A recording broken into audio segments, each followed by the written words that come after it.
We start with a point. Like the point we know from geometry, it has no size, no dimension. It's just an imaginary idea that indicates a position in a system. A second point, then, can be used to indicate a different position. But it too is of indeterminate size. To create the first dimension, all we need is a line joining any 2 points. A first-dimensional object has length only, no width or depth.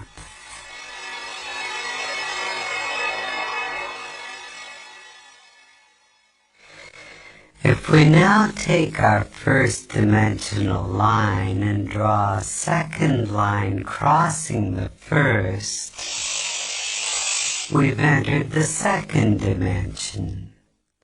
The object we're representing now has a length and a width, but no depth. To help us with imagining the higher dimensions, we're going to represent our second dimensional object as being created using a second line which branches off from the first. Now let's imagine a race of 2-dimensional creatures called flatlanders. What would it be like to be a flatlander living in their 2-dimensional world? A 2-dimensional creature would have only length and width, as if they were the royalty on an impossibly flat playing card. Picture this. A flatlander couldn't possibly have a digestive tract because the pipe from their mouth to their bottom would divide them into 2 pieces. And a flatlander trying to view our 3-dimensional world would only be able to perceive shapes in 2-dimensional cross-sections.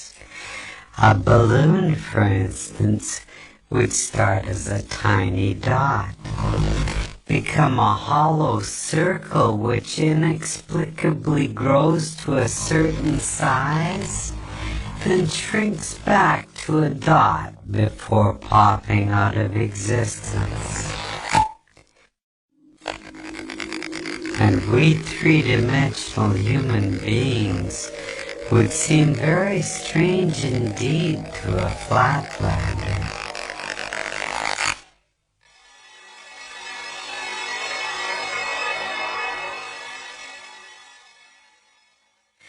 Imagining the third dimension is the easiest for us because every moment of our lives, that's what we're in.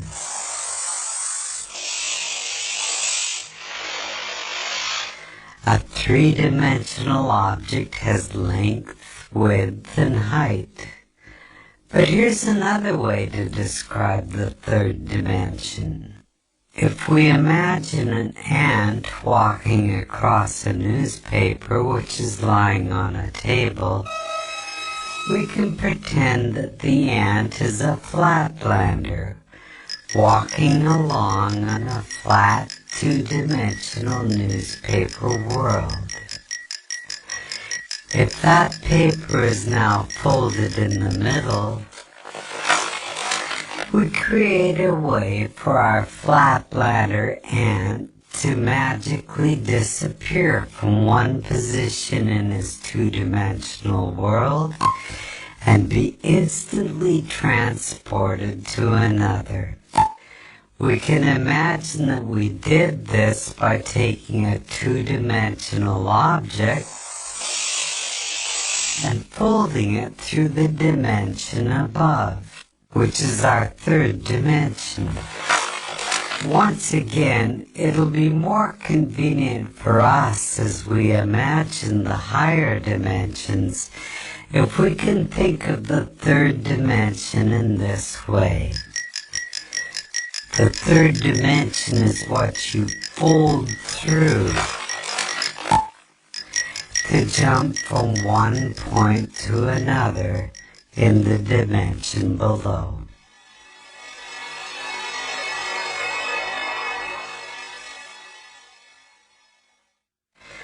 Okay, the first three dimensions can be described with these words: length, width, and depth. What word can we assign to the fourth dimension? One answer would be duration. If we think of ourselves as we were 1 minute ago, and then imagine ourselves as we are at this moment, the line we could draw from the 1 minute ago version to the right now version would be a line in the fourth dimension. If you were to see your body in the fourth dimension, you'd be like a long undulating snake with your embryonic self at one end and your deceased self at the other.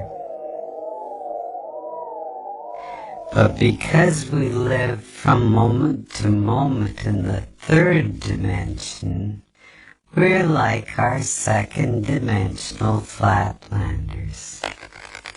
Just like that flatlander who can only see two-dimensional cross-sections of objects from the dimension above, we, as three-dimensional creatures, can only see three-dimensional cross-sections of our fourth-dimensional self.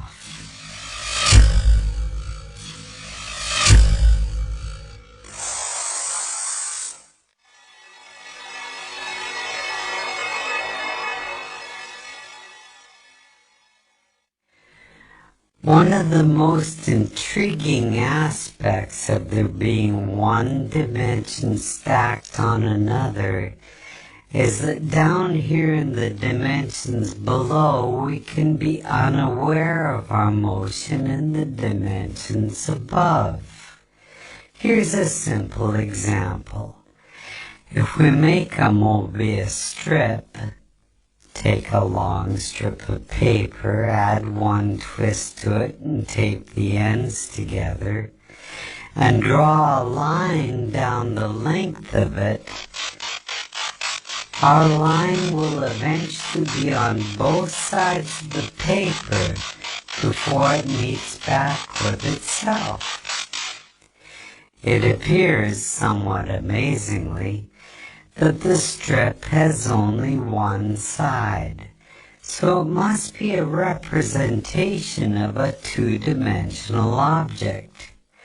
And this means that a two-dimensional flatlander traveling down the line we just drew would end up back where they started without ever feeling like they had left the second dimension.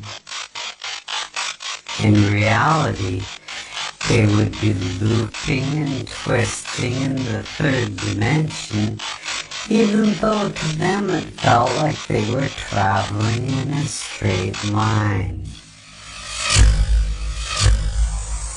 The fourth dimension, time, feels like a straight line to us, moving from the past to the future. But that straight line in the fourth dimension is, like the Mobius strip, actually twisting and turning in the dimension above. So the long undulating snake that is us will feel like it is moving in a straight line in the fourth dimension, but there will actually be in the fifth dimension a multitude of paths that we could branch to at any given moment. Those branches will be influenced by our own choice, chance, and the actions of others. Quantum physics tells us that the subatomic particles that make up our world are collapsed from waves of probability simply by the act of observation. In the picture we're drawing for ourselves here, we can now start to see how each of us are collapsing the indeterminate wave of probable futures contained in the fifth dimension into the fourth dimensional line that we are experiencing as time.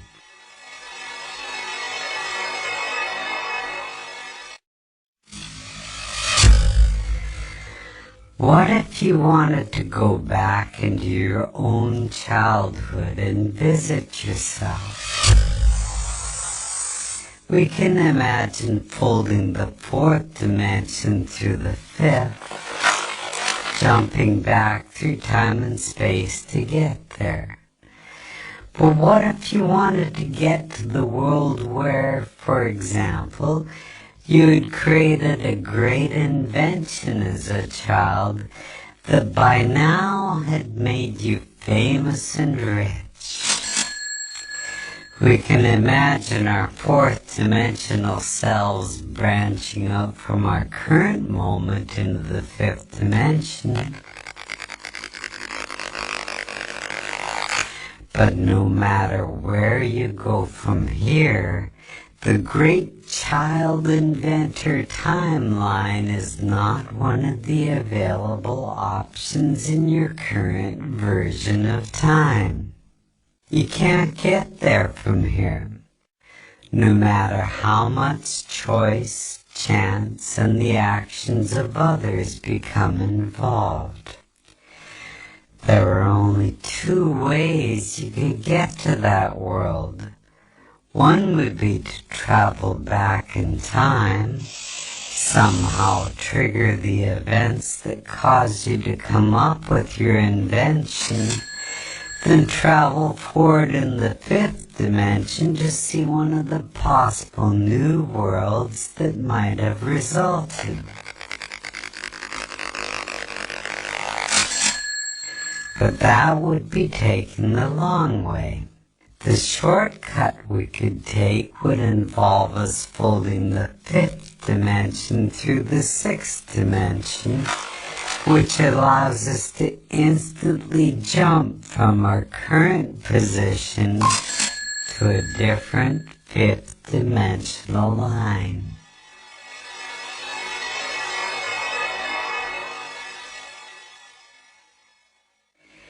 In our description of the fourth dimension, we imagine taking the dimension below and conceiving of it as a single point. The fourth dimension is a line which can join the universe as it was 1 minute ago to the universe as it is right now. Or, in the biggest picture possible, we could say that the fourth dimension is a line which joins the Big Bang to one of the possible endings of our universe. Now, as we enter the seventh dimension, we're about to imagine a line which treats the entire sixth dimension as if it were a single point. To do that, we have to imagine all the possible timelines which could have started from our Big Bang, joined to all the possible endings for our universe, a concept which we often refer to as infinity, and treat them all as a single point. So for us, a point in the seventh dimension would be infinity. All possible timelines which could have or will have occurred from our Big Bang.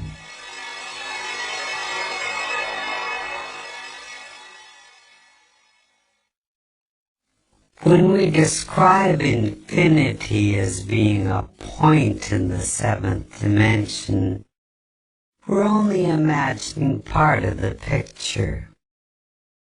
If we're drawing a seventh dimensional line, we need to be able to imagine what a different point in the seventh dimension is going to be, because that's what our line is going to be joined to. But how can there be anything more than infinity? The answer is, there can be other completely different infinities created through initial conditions which are different from our own Big Bang. Different initial conditions will create different universes, where the basic physical laws such as gravity or the speed of light are not the same as ours. And the resulting branching timelines from that universe's beginning to all its possible endings will create an infinity which is completely separate from the one which is associated with our own universe. So the line we draw in the seventh dimension will join one of those infinities to another. And as boggling as the magnitude of what we're exploring here might be, if we were to branch off from that seventh dimensional line to draw a line to yet another infinity, we'd then be entering the eighth dimension.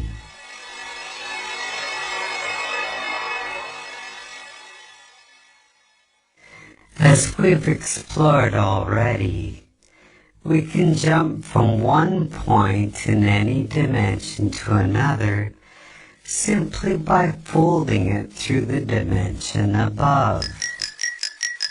If our ant on the newspaper were a two-dimensional flatlander, then folding his two-dimensional world to the third dimension would allow him to magically disappear from one location and appear in a different one.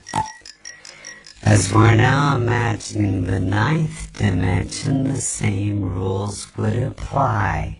If we were to be able to instantaneously jump from one eighth dimensional line to another, it would be because we're able to fold through the ninth dimension.